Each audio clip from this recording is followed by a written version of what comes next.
오늘 요한복음 21장의 말씀을 같이 읽었습니다. 예수님이 차려주신 밥상이란 제목으로 같이 말씀 나누겠습니다. 영국의 목회자인 팀 체스터라고 하는 분이 똑같은 설교 제목의 책을 쓰셨습니다. 예수님이 차려주신 밥상. 이 책에 보면 누가복음 5장의 이야기를 가장 먼저 소개합니다. 누가복음 5장에는 레위라 하는, 그러니까 마태라고 불리우는 이 사람이 예수님의 제자로 부름을 받는 장면이 나옵니다. 누가복음 5장 27절이에요. 그 후에 예수께서 나가사 레위라 하는 세리가 세관에 앉아 있는 것을 보시고 나를 따르라 하시니, 예수님께서 세리였던 사람을 제자로 부르셨습니다. 그래서 이 레위가, 마태가 너무나도 기분이 좋아서 예수님을 위해서 큰 잔치를 벌이죠. 레위가 예수를 위하여 자기 집에서 큰 잔치를 하니 세리와 다른 사람이 많이 함께 앉아 있는지라. 그리고 이 모습을 지켜보던 바리새인과 서기관들이 같이 잔치를 하는 이 사람들을 비방합니다. 바리새인과 그들의 서기관들이 그 제자들을 비방하여 이르되 너희가 어찌하여 세리와 죄인과 함께 먹고 마시느냐. 우리는 이 부분에서 함께 먹고 마신 것에만 집중을 하는데요, 사실 그렇지 않습니다. 이 팀 체스터 목사는 이어서 다음과 같이 말합니다. 여기서 문제는 잔치가 아니었다. 바리새인들은 하나님 나라가 잔치로 이루어지리라는 것을 알고 있었다. 그들이 문제 삼은 것은 손님 명단이었다. 세리들은 흔히 지위를 이용해 사람들을 속였기 때문에 사회적으로 배척당했다. 그뿐 아니라 그들은 적을 위해 일하는 부역자였다. 그런데 그들이 하나님의 메시아와 잔치를 벌이고 있다. 하나님이 적들과 마주 앉아 식사를 하고 계신다. 흥미로운 부분이죠. 바리새인과 서기관들이 예수님과 제자들을 비방한 이유는 먹고 마시는 것에 있지 않았습니다. 그 자리에 참석한 사람에게 있었어요. 자, 그래서 계속해서 그가 이렇게 말합니다. 예수님은 하나님의 잔치 초대장을 나누어 주신다. 초대장의 내용은 분명하다. 새로운 세계에서 열릴 나의 잔치에 초대하노라. 있는 모습 그대로 오라. 있는 모습 그대로 오라. 종교 지도자들도 잔치가 있고 초대장이 있고 참석 가능하다는 데까지는 동의했다. 그러나 그들은 초대장을 돌리며 있는 모습 그대로 오라고 말하지 않았다. 변화받아야 한다.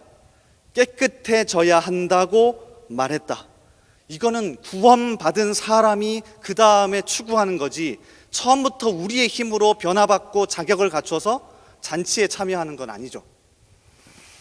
그 결과 사람들은 잔치에 오지 않았다. 자신들이 부족하다고 생각했기 때문이다. 바리새인들은 그렇게 해서 지식의 열쇠를 가로챘다. 사실 그들은 하나님의 은혜를 선포하고 그 자리로 누구든지 초대해야 했다. 그리고 주님께 나아갈 때마다 우리는 풍성한 만찬과 잔치를 경험한다. 우리는 밥상 공동체다.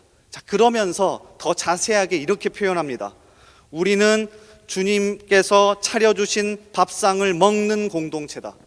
우리는 주님을 생명의 양식으로 나누고 서로의 필요를 채우는 밥상 공동체다. 어쩌면 코로나가 길어지면서 우리가 잃어버린 하나의 모습 중에 하나입니다. 교회는 멤버십이 아닙니다.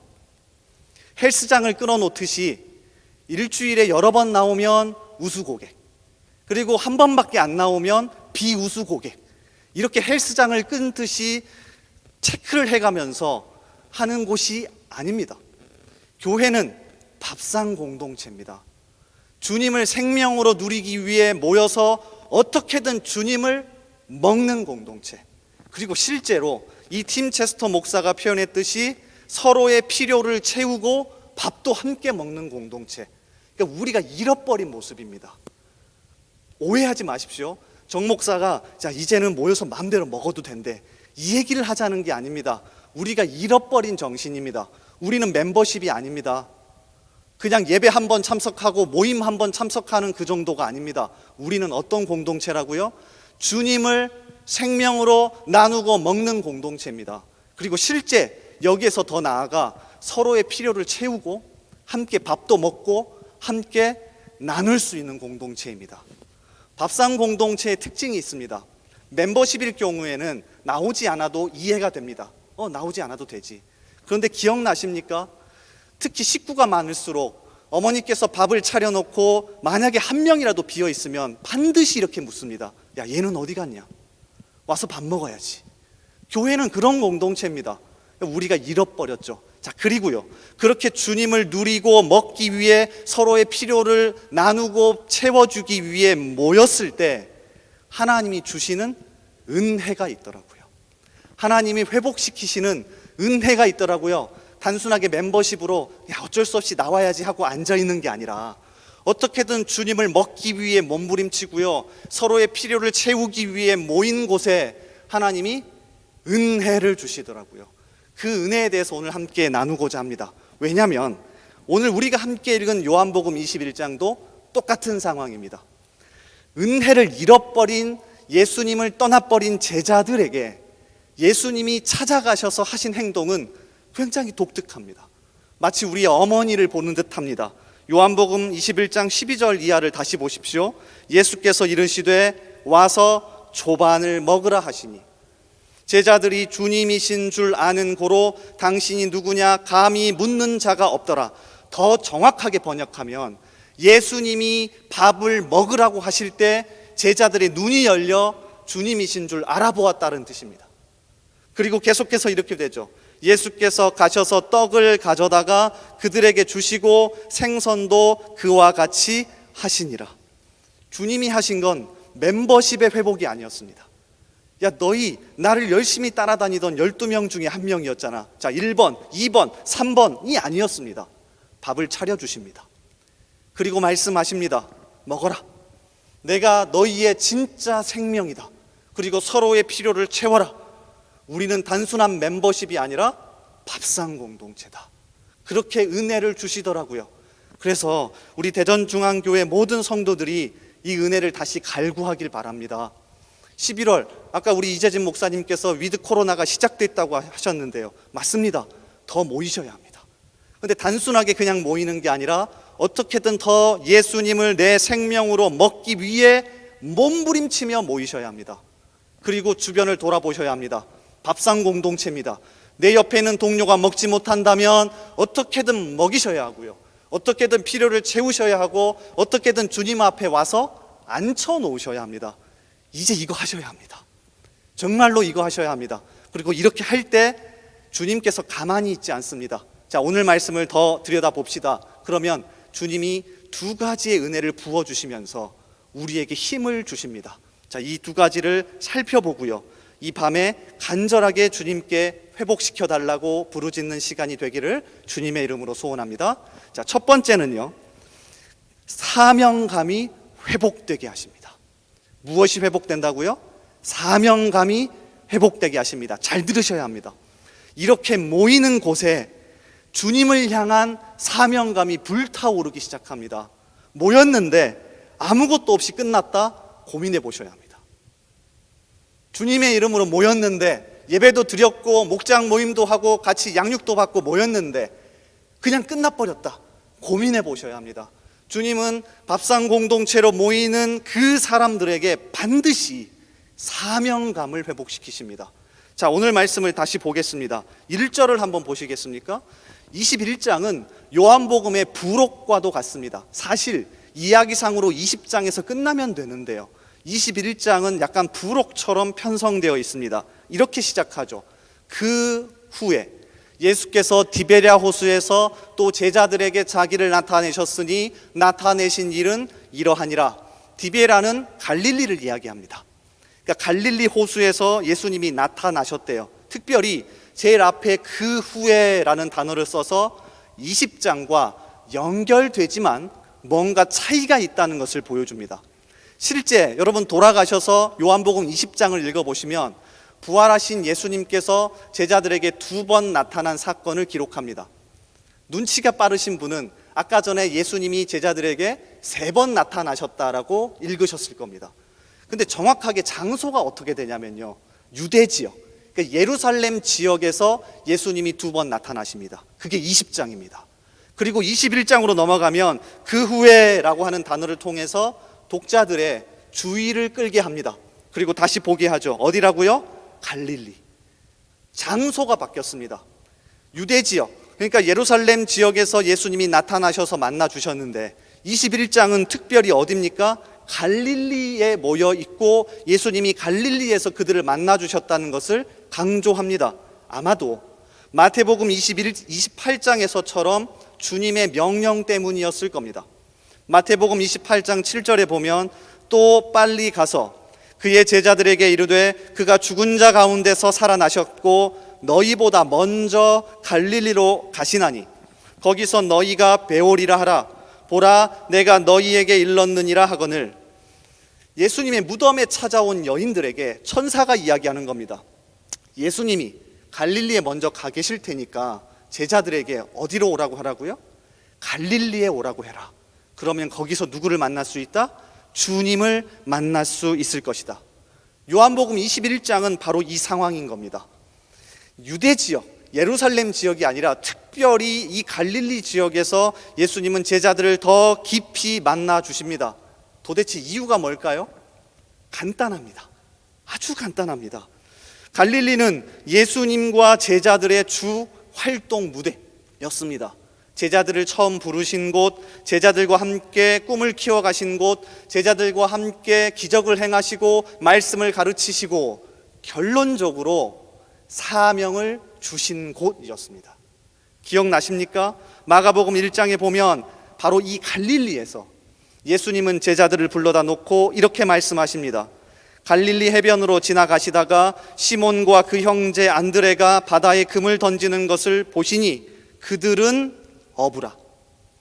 예수께서 이르시되 나를 따라오라. 내가 너희로 사람을 낚는 어부가 되게 하리라 하시니 예수님의 제자들은 갈릴리를 잊을 수가 없습니다.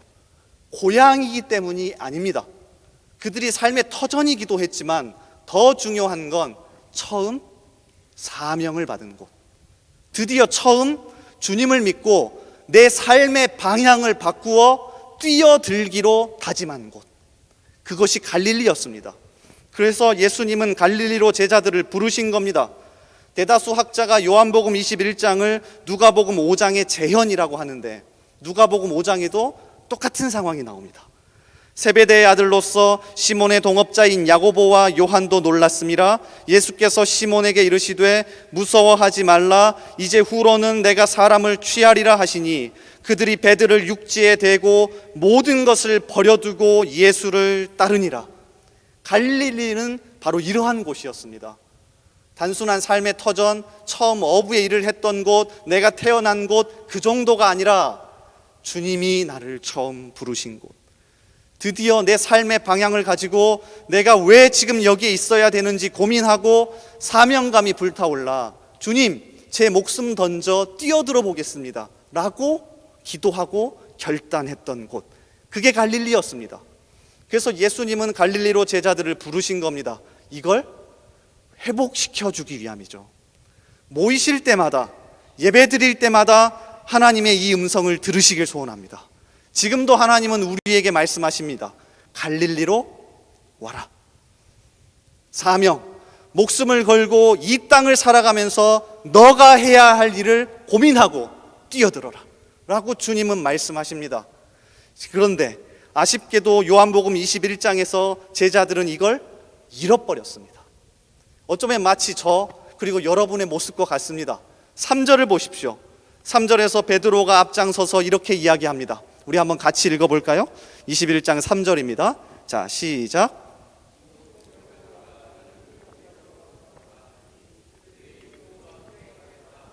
나가서 배에 올랐으나 총 7명의 제자가 이 갈릴리에 모여 있었습니다. 그리고 베드로가 앞장서서 이렇게 이야기하죠. 나는 물고기 잡으러 가노라. 그러니까 사람들도 같이 따라가서 물고기를 잡기 시작합니다. 이 부분은 단순하게 야 우리 시간도 많이 남는데 고기나 잡자 이런 정도의 이야기가 아닙니다. 숭실대학교에서 기독교학과 교수로 재직 중인 김회권이라고 하는 목사님이 계십니다. 이분이 요한복음이라고 하는 자신의 책에서 이 부분을 참 잘 설명해 놓았습니다. 한번 보실래요? 물고기 잡으러 간다는 말의 뜻이 무엇일까?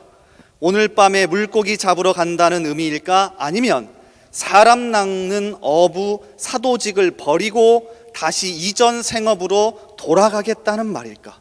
아마도 후자였을 것이다.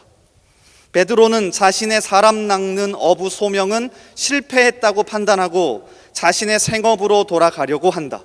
다른 제자들도 동조했다. 그러니까 너무나도 아쉬운 모습 아닙니까? 예수님이 제자들을 갈릴리로 불렀습니다. 그래서 사명이 다시금 불타오르길 바랐는데 잃어버렸습니다. 이 밤에 한번 돌아보셔야 합니다. 우리는 어떤지. 지난 2년간 코로나라고 하는 핑계로 자기 합리화를 하며 이 사명감을 잃어버리진 않았는지. 주님, 왜 저를 대전중앙교회에 오게 하셨습니까? 주님, 저를 왜 이 교구와 목장에 보내셨습니까? 주님, 왜 저를 이 부서에 보내셨습니까? 주님, 왜 저를 이곳에 있게 하셨습니까? 여러분, 이런 질문 던지십니까?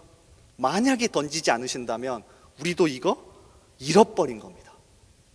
나들목 교회를 담임하는 김형국 목사라는 분이 있습니다. 그분이 청년들을 참 좋아해서 청년들에게도 강의를 많이 하는데요, 주님을 만난 사람들이 매일같이 확인해야 될 것 하나를 이렇게 설명하는데 오늘 말씀과 연결되어 있습니다. 한번 띄워주실래요? 제가 읽어드릴게요. 여러분은 인생의 목적을 어디에서 찾고 있습니까? 주님을 만나셨습니까? 바보가 아니라면 인간의 역사를 흘러가게 하시는 하나님의 역사의 흐름 속에서 내가 있어야 할 자리를 찾을 것입니다. 잘 들어보십시오. 바보가 아니라면 인간의 역사를 흘러가게 하시는 하나님의 역사의 흐름 속에서 내가 있어야 할 자리를 찾을 것입니다. 주님을 만난 사람은 매일같이 이 질문을 던진답니다. 내 사명이 무엇인지 고민할 것입니다. 내가 이 시대 속 서 있는 곳에서 해야 할 일을 고민할 것입니다. 이거 하셔야 합니다. 정말로 간곡하게 부탁드립니다. 여러분, 이제 모이실 때마다, 예배에 나오실 때마다 스스로 이 질문을 던지시고요, 혹시 내 옆에 있는 사람이 이 사명감을 잃어버렸다면 이 질문을 다시 던지게 하셔야 합니다. 사도행전 20장에 보면 사도 바울이 자신의 전도 여행을 마치고 예루살렘으로 돌아가는 이야기가 나옵니다. 사실 굉장히 일도 많이 했고 3차 전도 여행까지 했으니까 지칠 법도 합니다. 근데 하필이면 예루살렘으로 가야 하는데 두려운 소식들이 들려옵니다. 주변 사람들도 말립니다. 예루살렘에서 유대인들이 당신을 죽이려 하니 가지 마십시오. 심지어 성령님께서도 이렇게 말씀하시죠. 가면 환난이 기다릴 거다.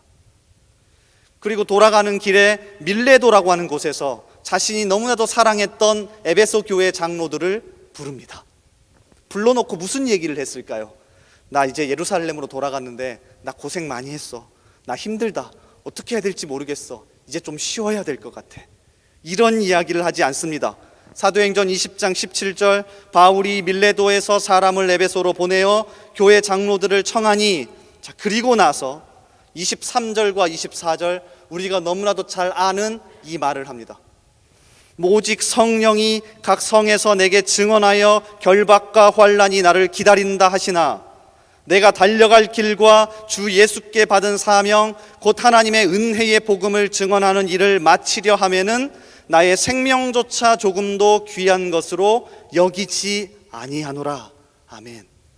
힘드신 것 압니다. 정말로 숨이 가파올 정도로 버거우신 것도 압니다. 바울도 그랬을 겁니다. 예루살렘으로 3차 전도행을 마치고 돌아가면서 나 할 만큼 한 것 같은데, 주변 사람들도 도와주지 않고 진짜 할 만큼 한 것 같은데, 에베소 교회 장로들을 초청해 놓고 이런 이야기 하지 않습니다. 이렇게 이야기하죠. 내가 달려갈 길과 주 예수께 받은 사명 곧 하나님의 은혜의 복음을 증언하는 일을 마치려 하면은 나의 생명조차 조금도 귀한 것으로 여기지 아니하노라. 사명감을 다시 회복하고요, 다시 확인합니다. 그리고 예루살렘으로 갑니다. 저는 오늘 이 밤이 이것이 회복되는 자리가 되길 바랍니다. 하나님이 여러분께 말씀하시는 음성을 귀 기울이십시오. 거절하지 마십시오. 청년들에게 제가 자주 하는 말이 있습니다. 저도 잘 하지 못하는 건데요. 내년도를 준비하면서 일을 맡길 때 해보자고 합니다. 기도해보자, 뭐 해보자. 그러면서 기도할 거면 무조건 하라고 합니다. 왜냐하면 기도하면 하나님은 반드시 시키실 것이기 때문에 그렇습니다. 이 자리에 같이 모여서 우리가 기도하고 하나님 앞에 말씀을 나눈다면 하나님은 우리의 사명감을 불러일으키시지 고생했다, 너 쉬어라 라고 이야기하시지 않습니다. 그렇지 않습니까? 그러므로 여러분, 오늘부터 우리가 드리는 예배와 모든 모임 가운데 서로의 이 사명감을 불타오르게 하시고 회복시킬 수 있기를 주님의 이름으로 축복합니다. 그런가 하면 두 번째도 참 중요한데요. 두 번째는 주님이 없는 인생은 텅 빈 그물과 같다는 것을 깨닫고 주님에 대한 갈망을 회복하게 합니다.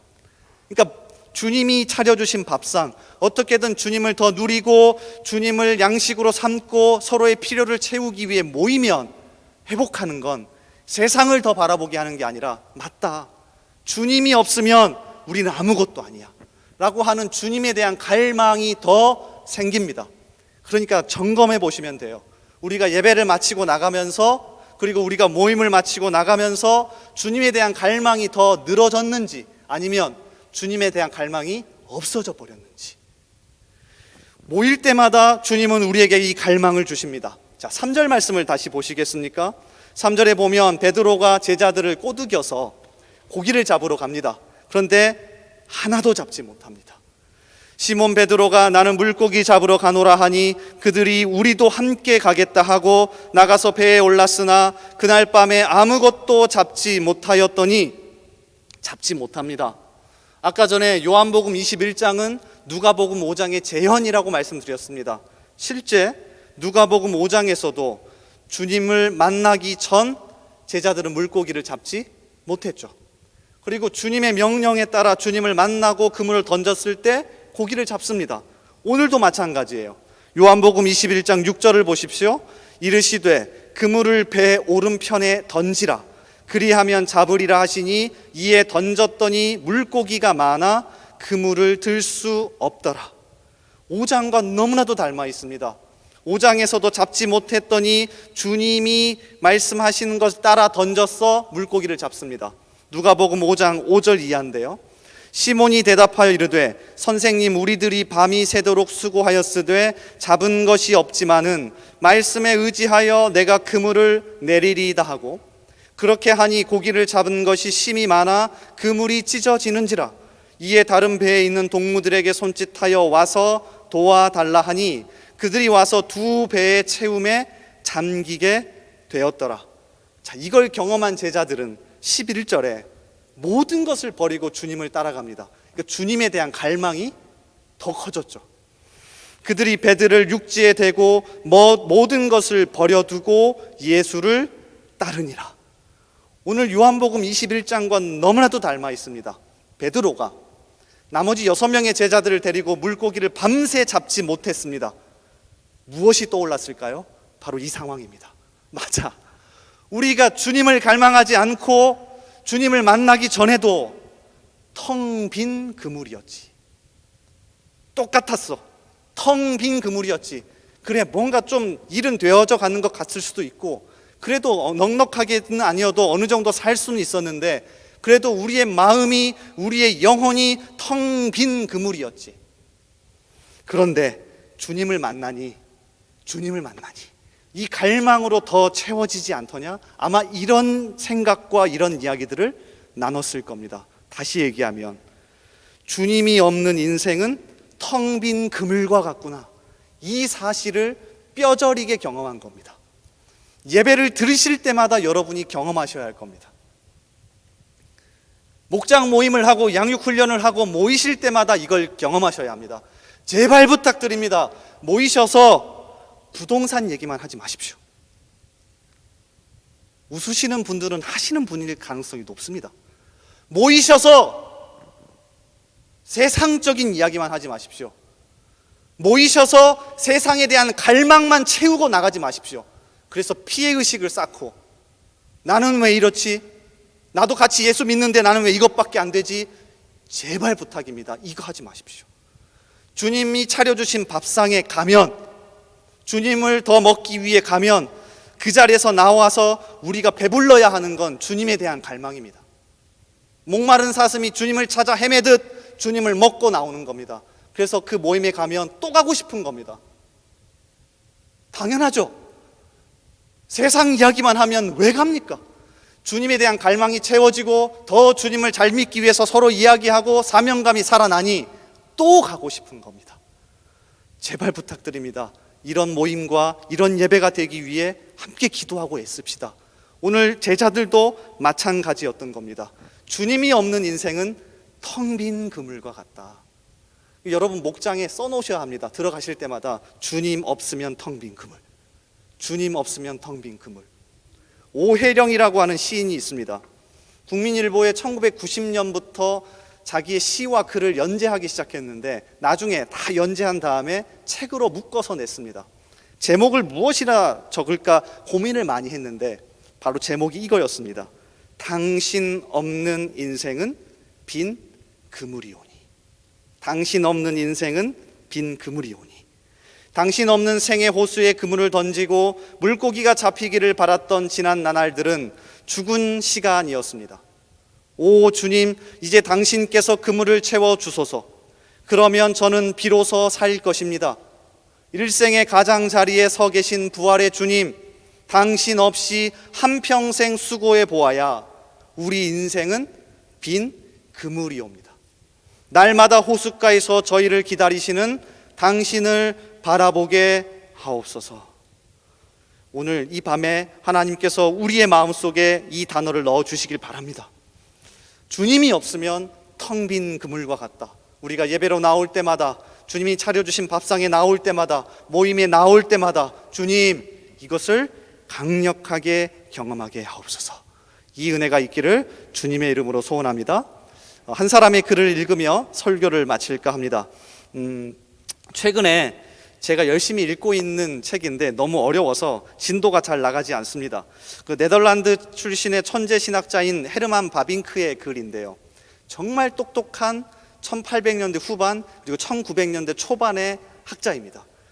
굉장히 똑똑한 사람인데 마음이 굉장히 뜨거워서 참 인용하거나 밑줄을 그을 글들이 많은데 오늘 말씀을 준비하다가 제가 한 부분을 가져왔습니다. 띄워주실래요? 제가 읽어드릴게요.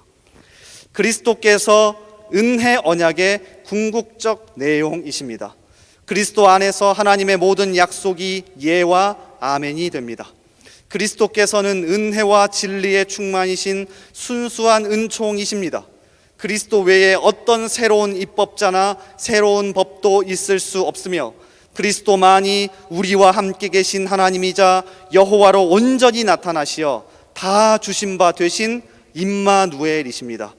마지막 문장이 저의 마음을 찔렀습니다. 그리스도를 제외하고선 우리의 모든 것이 설명되지 않습니다. 그리스도를 제외하고선 우리의 모든 것이 설명되지 않습니다. 오늘 이 밤에 다시금 이 진리를 회복하시길 바랍니다.